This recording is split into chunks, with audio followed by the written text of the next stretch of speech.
What's up, everyone? We are back for another NASCAR weekend, and this weekend we are in the great state of Indiana at the Indianapolis Motor Speedway. What history we have here! We were here a couple weeks ago for the Indy 500, and now we are here for the Brickyard 400 weekend, and all three series will be back in action together as the NASCAR Craftsman Truck Series comes back after a couple weeks off. So it should be interesting full weekend of racing here in the Indianapolis area. Now, this is also the championship round for the NASCAR in-season tournament, which will come down to Ty versus Ty. The Cinderella Ty Dillon versus the legend in training Ty Gibbs. Chevy versus Toyota. Whoever finishes higher, that owner will win $1 million. Yes, to the winner. But before, we thought the driver was going to get the $1 million, but actually, it'll be the owner who wins the $1 million. But if colleague Ty Dillon wins this, it will go a long way for that team. So it should be interesting to see if they can pull it off. Now, tonight, Friday night, the Craftsman Truck Series is back under the action at the Lucas Oil Indianapolis Raceway Park, just right down the road. The TSport 200, that's 200 laps, 137 miles. Now, the Lucas Oil Raceway is a 0.686 mile track, 35 drivers for 36 spots, so everyone will make the race. Ross Chastain, the Watermelon Man, going to be doing double duty this weekend as he's in that 44 truck. Now, Ty Majeski is glad to see this racetrack back because his season has not been so good considering he is the reigning defending champion of the NASCAR Craftsman Truck Series. He's 8th in points. Not too bad. At least he's in the top 10. He's got 3 top 5s. He's got 1 stage win. That's it. No wins on the season. It's been bad news for last year's champ. Now, Corey Heim continues to lead the points and dominating. He could probably take the rest of the year off and still be the number 1 seed going into the playoffs. So we'll see what happens tonight under the lights. Could Corey Heim continue his dominance? Can Ty Majeski turn it around right here for the rest of the season? We'll see. Or will some other truck step up and take the win? Now on Saturday, the NASCAR Xfinity Series will run the Penzoil 250. That's 100 laps. That's 250 miles at the Indianapolis Motor Speedway. This will be the 10th running of a NASCAR Xfinity Series race here at the Indianapolis Motor Speedway. Can Connor Zilisch win 3 in a row? He became the youngest driver to ever win back-to-back races at his age of 18. Now he is now 19. Crazy, crazy. Now, Zilisch continues to impress with his 8th straight top 5 finish. And Junior Motorsports is 1 win away from 100 career wins, which is pretty crazy. 38 drivers will run the Penzoil 250. Some of the notables in this race: Kyle Larson returns to this race his last year as he returns to the track where the Indy 500 bit him in the butt as he tried to complete the 1,100 miles on Memorial Day weekend. Now, Eric Almirola will be in that 19 Toyota for Joe Gibbs Racing. We'll see what he can do. And Catherine Legg will run in the 32 as she's doing double duty this weekend as well. Now, Riley Herbst won with Stuart Haas last year here, but could Ford finally win a race here this year in the Xfinity Series? Chevrolet and Toyota have been dominating. We'll see what Ford can do this weekend. Now, the NASCAR Cup Series will run the Brickyard 400 crown jewel here at the Indianapolis Motor Speedway. That's 160 laps, 400 miles. The NASCAR Cup Series will have 39 drivers for 40 spots, so 23 and 11, and Front Row Motorsports won't have to worry about not making the race. Though, NASCAR did a little tweaking of the rule book after the rulings went down of them losing their charters to help for 2311 and Front Row Motorsports, as they now will limit to 40 cars in the race. So this will prevent both teams from losing, not making a race the rest of the season as the lawsuit pending. Now, this is the 29th running of the Brickyard 400 at the Indianapolis Motor Speedway. The stages will be 50 laps, 100 laps, and then 160. Now, Chevy has won 12 consecutive Brickyards. That's interesting. And Catherine Legg will become the 21st driver to start the Indy 500 and the Brickyard 500. And Denny Hamlin winning last week's race. I'm really excited about that. He's looking to win back-to-back races, and this will also give him the grand slam of events. He could win the crown jewel race here at the Brickyard 400, and he will join drivers, a Hall of Fame status drivers, Jeff Gordon, 7-time Jimmy Johnson, Kevin Harvick, and Dale Sr. Now, former active winners of this race for the Brickyard 400, Rowdy's won this race, Kyle Larson, Keselowski, all three of those still active that have won. Now, Larson, can he win back-to-back years? He won here last year. We'll see. He wants to do a lot better than the way he went out in the Indy 500 here. So we'll see how he does in the Xfinity race and the Cup race as he's doing double duty. All right, so the stats about the race. You know when they are. And now all you got to know is the paint schemes and what the cars look like. So here are the paint schemes for the NASCAR Craftsman Truck Series, the NASCAR Xfinity Series, and the NASCAR Cup Series. And when I come back, I'll give you my favorite paint schemes of the week. We'll talk a little bit more about the path of Ty Dillon and Ty Gibbs coming into this in-season tournament for this $1 million prize. And we'll give you an update on the point standings as well and my picks to win here this weekend. So here are the paint schemes, and let's go.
I hope you enjoyed those paint schemes like we do every Friday here on our channel. We release a paint scheme and race weekend preview to get you ready for the weekends with us. So here are my favorite Craftsman Truck Series paint schemes, and we'll start with number one, Brent Cruz, and that number one Mobile One Toyota. You know I love those Mobile One paint schemes. Now the number five, Tony Brenninger, Sunoco 94 octane Toyota. Give me a full fresh can of that Sunoco 94 octane and get me on my way. And at 34, Lane Riggs in that Clue Ford. Love the 34 Lane, love those colors there for that. And then the Ross Chastain in a lot of Watermelon Association Chevrolet. See if he can take those another watermelon splash here for the NASCAR Craftsman Truck Series. Now here's my NASCAR Xfinity Series favorite paint schemes. Matty D, I think this is probably one of my favorites of the week. Matty D in that Savannah Bananas number 99 Viking Chevrolet. And that number 51, Jeremy Commence Wings RTC Grill and Pub Chevy. And Brennan Poole, I always see this paint scheme and the Toxics Eater Chevrolet, but I always want to say this is his Cold Trickle City Chevrolet wannabe paint scheme. Now the 17, Larson doing double duty with HendrickCars.com. See if he can pull off a back-to-back win here in Indianapolis. And the number 11, Josh Williams, Alloy Employer USA. Gotta love the USA flag on that car. Now Justin Allgaier, I love this one. Then the Hellman Spicy Mayo Chevrolet. Love that look. And the Sheldon Creed in the Road Ranger Ford. Got that USA thing going on. So here's the NASCAR Cup Series paint schemes. Josh Balicki in that 66 Ford. I like this one. Ryan Preece in that 60 Castrol, the engine Ford. And Ty Gibbs going for $1 million in that 54. And here's the Aaron's Dream Machine for Zane Smith in that 38.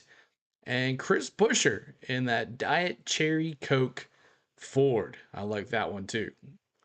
I'd probably go Coke. I'd rather go sugar free, but whatever.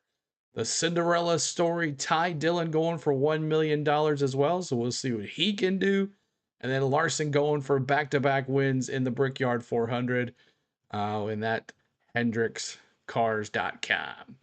And here is my favorite, probably also of the week with the Savannah Bananas with the Xfinity Series, Ross Chastain in that number one Light Lime Chevrolet.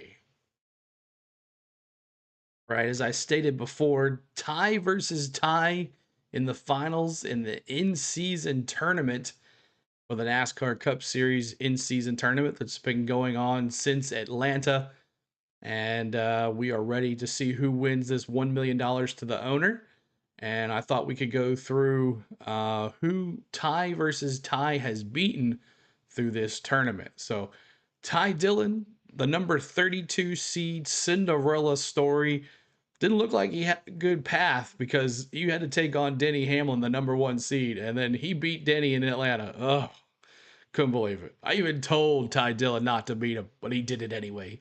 And then he took down Brad Keselowski in Chicago, and then a last-ditch effort against Bowman in Sonoma, and then John Hunter Nemechek beat him in Dover with a last-ditch effort, getting 4 tires, getting on the lead lap, and taking down John Hunter Nemechek to advance to the finals.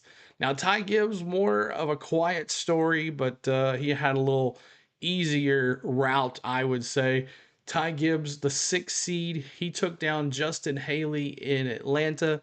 He took out AJ Allmendinger in Chicago, took down Zane Smith in Sonoma, and then Tyler Reddick in Dover.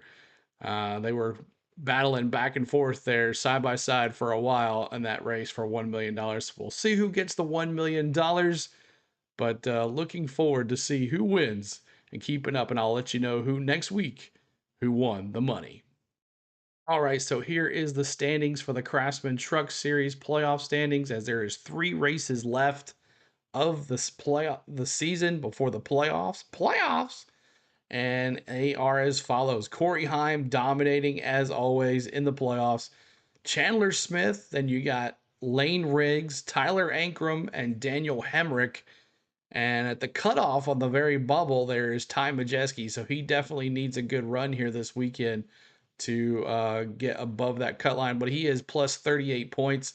And then if you look below the cut line, you got Jake Garcia at minus 38, Little Geo at minus 65. It really falls off quickly. Ben Rhodes minus 68 below the cut line. So I think that's about as much. I don't know if any of these guys can make it up, but we'll see how it goes. Lane Riggs, Majeski might be sitting pretty, but we'll see how it goes. So here is the NASCAR Xfinity Series playoff standings with 6 races left to the playoffs. Connor Zillich, Justin Allgaier, Austin Hill, Jesse Love, Brandon Jones. Now down below the cut line here, near the cut line, Jeb Burton is plus 7 points above the cut line. And then you got Harrison Burton, -7, Ryan Sieg -30, Dean Thompson at -62. So there is your playoff standings for the NASCAR Xfinity Series. And then here's the NASCAR Cup Series playoff standings with 5 races left before the playoffs. You got Denny Hamlin in the lead in the playoffs with 24 points. Then you got Larson, you got Christopher Bell, SVG with his wins, Chase Elliott. And here is the bubble. You got Bubba Wallace above the cut line at 16 plus points. Then you got Ryan Preece at -16. Bubba has been on that cut line for I don't know how long, but he's riding that cut line above it right now. So Ryan Preece -16, Rowdy -39, Ty Gibbs -52, and Michael McDowell -77. Okay, here are my picks for this weekend, and we're going to start with the NASCAR Craftsman Truck Series here tonight at the Lucas Oil Indianapolis Motor Speedway. No, Raceway. The TSport 200. Corey Heim is -175. Majeski is -150. And Lane Riggs is a +100. Chastain's coming in at +325 on the betting odds.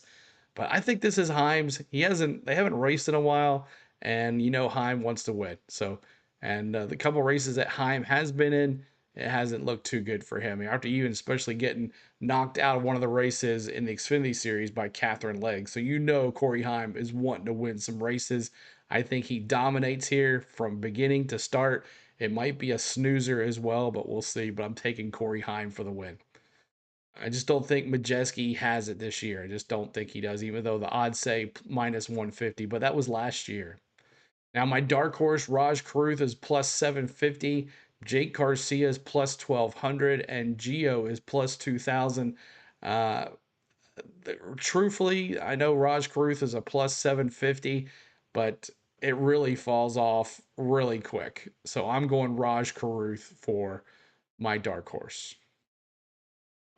All right, so the NASCAR Xfinity Series, the Penzoil 250 on Saturday afternoon. Kyle Larson is a +140. Allgaier is a +600. And Connor Zillich is a +600 in the betting odds. But you know what? I'd love to take Larson here in the 17, but I think this would be a picture perfect place for Junior Motorsports to get their 100th win. Allgaier has been hungry. I'm taking Justin Allgaier for the win. You get Junior Chris kissing the bricks for his 100th victory for Junior Motorsports. So I'm taking uh, Justin Allgaier. Now, my dark horse, the Xfinity, as I said, like the Truck Series, it falls off pretty quickly. Sam Mayer +1800, Sheldon Creed +2000, and Brandon Jones a +2200. I'm going to go Ford finally wins. No, not Sheldon Creed. He's still a bridesmaid. I'm going Sam Mayer. I see you, Mayer. I got you. So Stuart Haas goes back to back. Haas team goes back to back with a win here. And their Ford gets their very first win of the year here at the Brickyard. Now, speaking of Brickyard, the Brickyard 400 on Sunday afternoon. Denny Hamlin is a +450. Kyle Larson is a +550. Ryan Blaney is a +700. I think Larson wins here, and he wins back to back. I think this is where Denny's there close, but I think it might come down to Denny and Larson in this race. Who knows? But Chevrolet has dominated here. So I'm going Kyle Larson for the win. My dark horse, Chase Briscoe is at plus 1,000. Willie B's at plus 1,000. Christopher Bell's at plus 1,200. Logano's at plus 2,000. Chastain's at plus 3,500. Rowdy is at plus 2,800. I'd love to see Rowdy kiss the bricks. So let's do it. Rowdy is my dark horse. Let's go, Rowdy. It's a Chevrolet. Let's do it. RCR at last week race. The owner was saying, hey, Richard Childress was like, we got to get us some good cars. So I'm going with Rowdy for the win. So, all right. So here is our schedule for this weekend. I won't be able to do any of the practices today for the NASCAR Xfinity Series or the Cup Series, but I will be bringing you the Truck Series race tonight from Lucas Oil Raceway. So we'll have that tonight, and then Saturday we'll have the NASCAR Xfinity Series practice qualifying and the NASCAR Cup Series qualifying, and then we'll bring you the NASCAR Xfinity Series race, the Penzoil 250 on Saturday afternoon, and then Sunday the Brickyard 400 flag to flag coverage. So make sure you guys are here for us with that. I hope you guys enjoyed this vlog. We got a lot of information in, and good luck to Ty and Ty with the $1 million. So make sure you hit the like button, and also let me know in the comments below, who do you think's going to win this weekend? Who do you think's going to win between Ty and Ty? Who are your favorite paint schemes? Make sure you put those in the comments below.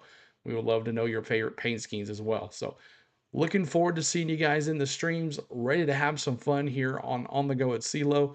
If you're new to us, make sure you subscribe and hit that notification bell so you know when we go live. We do these every Friday, y'all. Every Friday, we release a paint scheme and race weekend preview. So looking forward to it, and we will see you in the streams. We're at Indy, baby. Indianapolis Motor Speedway. Let's go.